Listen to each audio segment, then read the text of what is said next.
নমস্কার বন্ধুরা, আপনারা দেখছেন ভারত রেশন। আপনাদের সঙ্গে রয়েছি আমি অমিত।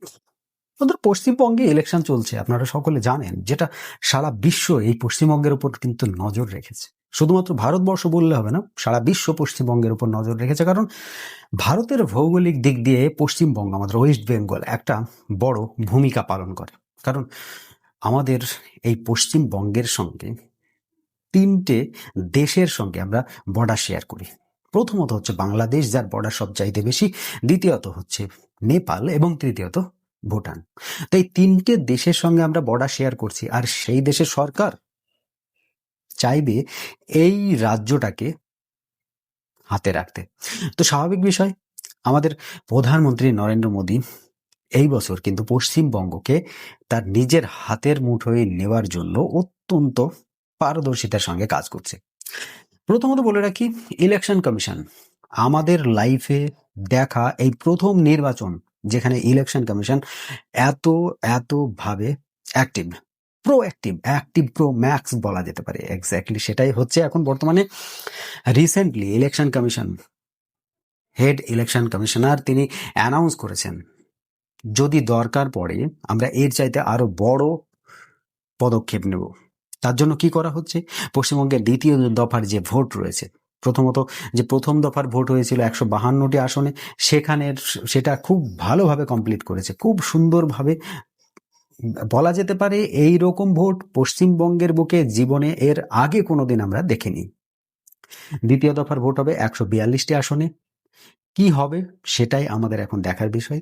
তবে আমরা আশা করছি অত্যন্ত ভালোভাবেই হবে, যেভাবে প্রথম দফার ভোট কমপ্লিট হলো সেইভাবেই হবে। এখন কোশ্চেন হচ্ছে যে ইলেকশন কমিশন এতদিন পর এখন কেন এইরকম মেজাজ নিচ্ছে। এক্স্যাক্টলি এটা আরো 10 বছর আগে হওয়ার দরকার ছিল, কিন্তু না, কেন হয়নি সেসব কোশ্চেন এখন করব না। এখন আমরা যেটা দেখছি, দ্বিতীয় দফার ভোটে দুটো দল পশ্চিমবঙ্গে, বিরোধী দল হচ্ছে বিজেপি, ভারতীয় জনতা পার্টি, এবং টিএমসি হচ্ছে রুলিং পার্টি, যার হাতে সমস্ত রকমের দায় দায়িত্ব এতদিন তারা বহন করে রেখেছে। সাধারণ মানুষকে কিভাবে কি করতে হয় তারা আপনারা খুব ভালোভাবে বুঝতে পারছেন আমি কি বলতে চাইছি। টিএমসি তারা তাদের ভোটের রায় ঘোষণা করে দিয়েছে। 152টি আসনে ভোট পড়েছে, আর সেখানে প্রথম দফার যে ভোট তার রায় তারা দিয়ে দিয়েছে। কেউ বলছে 130টা, 140টা, কেউ বলছে বিজেপি খাতায় খুলতে পারবে না। এক্স্যাক্টলি ঠিক সেই রকম ভাবে ভারতীয় জনতা পার্টি, বিজেপিও বলছে যে কয়েকটা ডিস্ট্রিক্টে টিএমসি মানে দিদির পার্টি নাকি খাতায় খুলতে পারবে না।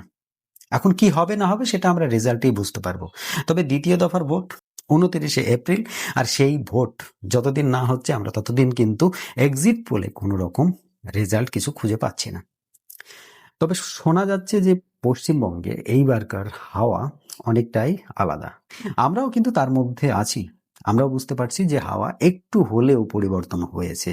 দেখুন, প্রথমেই যেটা নিয়ে সকলের ডাউট ছিল যে ভোটাধিকার কেড়ে নেওয়া হচ্ছে এসআইআর এর মাধ্যমে।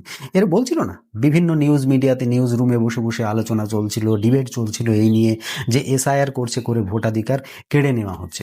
পশ্চিমবঙ্গে আসলেও কি ভোটাধিকার কেড়ে নেওয়া হলো, নাকি জাস্ট ভুয়ো ভোটার যেগুলো সেগুলোকে সরিয়ে দেওয়া হলো? কি মনে হচ্ছে সেগুলো অবশ্যই সেটা কমেন্ট বক্সে লিখবেন। আর বলে রাখি যে এই বছর সারা ভারতবর্ষের মধ্যে সবচাইতে বেশি, আমার মনে হয়, আমার যতদূর নলেজ রয়েছে, সারা ভারতবর্ষে এতটা ভোট পার্সেন্টেজ, যে ভোটিং পার্সেন্টেজ, সেটা কিন্তু আমরা এর আগে দেখিনি। কয়েকটা জায়গা, পার্টিকুলার কয়েকটা জায়গা যদি বাদ দিই, আমাদের এই প্রথম দফার ভোটে 95 অ্যাবভ প্রত্যেকটা জায়গায় 95 অ্যাবভ ভোট পড়েছে, প্রায় প্রত্যেকটা জায়গায়। আমার পরিচিত কয়েকজন রয়েছে যারা বলছে 98 পয়েন্ট সামথিং ভোট পড়েছে তাদের বুথে। পরিচিত বলতে দেখুন, আমার কিছু বন্ধু মহলে কিছু রয়েছে, আমার ফ্যামিলি মহলে কিছু রয়েছে, তারা বলছে যে 98 পয়েন্ট সামথিং % ভোট পড়েছে, যেখানে গুটি কয়েক, হাতে গোনা 10 থেকে 12 জন হয়তো সেই বুথে অ্যাবসেন্ট ছিল।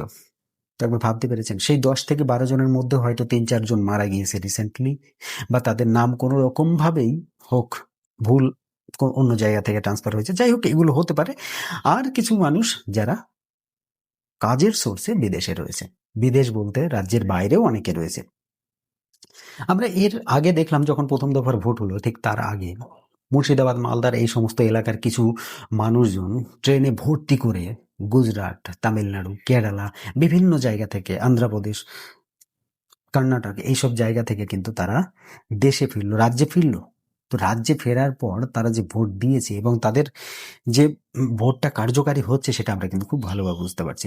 এর আগে দেখেছি যখন টিএমসি পশ্চিমবঙ্গের প্রথম সিপিএম এর হাত থেকে তার ক্ষমতা ছিনিয়ে যখন মমতা ব্যানার্জি প্রথম মুখ্যমন্ত্রী হলেন, ঠিক তখন কিন্তু ভোট পার্সেন্টেজ তার আগে যতটা চলছিল তার চাইতে বেশি হচ্ছিল। তাহলে কি বিশেষজ্ঞরা এখন কিন্তু এটাও আলোচনা করছে যে তাহলে এই বছর কি সেই বছর যে ভোট পার্সেন্টটা বেড়ে তৃণমূল তার গদিতে দখল করেছিল, এক্স্যাক্টলি এইবারও কি ঠিক বিজেপি তার গদি দখল করবে? কি মনে হয়? আসলে দেখুন, সবই এখন গল্প মনে হচ্ছে। যতদিন না রেজাল্ট অ্যানাউন্স হচ্ছে ততদিন কিন্তু কিছু হচ্ছে না। আমরা সকলেই জানি এক্সিট পোল যাই বলুক না কেন, আলটিমেটলি ওই ইভিএম বক্সে যা হয়েছে সেটাই কিন্তু সকলকে মেনে নিতে হবে। ইভিএম বক্স যেদিন খুলে কাউন্ট করা হবে, যেদিন তার রেজাল্টটা বেরিয়ে আসবে, সেই দিনে আমরা বুঝতে পারবো যে আমরা কাকে আগামী দিনে মুখ্যমন্ত্রী হিসাবে দেখতে চলেছি। তবে এই বছর ভোট আপনার কেমন লাগলো অবশ্যই সেটা জানাতে কিন্তু ভুলবেন না। দেখুন, আমার অত্যন্ত ভালো লেগেছে, কারণ আমরা এই বছর বেশ কিছু জিনিস দেখতে পাইনি। আমরা এই বছর দেখতে পাইনি বুথের মধ্যে গিয়ে মারামারি, ছাপ্পাবাজি আমরা দেখতে পাইনি। এর ভোট আরেকজন দিয়ে দিচ্ছে আমরা সেটাও দেখতে পাইনি। ঠাকুমা, দিদিমা, কাকিমা, পিসিমা, মাসিমা, মেসমশাই কার নামে কে ভোট দিয়ে দিচ্ছে আমরা সেটাও কিন্তু দেখতে পাইনি। তাই ইলেকশন কমিশনার যে অ্যানাউন্সটা করেছে তার জন্য তারা কিন্তু পদক্ষেপও নিতে চলেছে। রিসেন্টলি আমরা দেখলাম যে পশ্চিমবঙ্গের মধ্যে কলকাতার আশেপাশে এবং আরো বিভিন্ন জায়গায় বেশ কয়েকজন পুলিশ অফিসার এবং আইপিএস অফিসারকে কিন্তু সাসপেন্ড করা হয়েছে।